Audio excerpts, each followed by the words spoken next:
ঐতিহাসিক মিছিল আমাদের মধ্যে প্রবেশ করলো এবং তার অঞ্চলের সভাপতি এবং তার নেতৃত্বে এক ঐতিহাসিক মিছিল প্রবেশ করলো। আপনাদের সমস্ত ধন্যবাদ। সেই জন্য আমাদের ঐক্যবদ্ধভাবে সাম্প্রদায়িক বিজেপির বিরুদ্ধে একত্রিত হয়ে লড়াই করে দিল্লির মসনদ থেকে বিজেপিকে ছুড়ে ফেলতে হবে তারই রায় দেওয়া হয়েছে, আমাদের নেত্রী দিয়েছেন।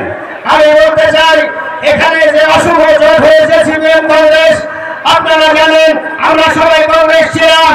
এই সিপিএম এর অত্যাচারে তৃণমূল দলটা তৈরি হয়েছে। আবারও দেখছি এখানে কংগ্রেস দলের প্রদেশ কংগ্রেস সভাপতি সে সিপিএম এর সঙ্গে জোট করেছে।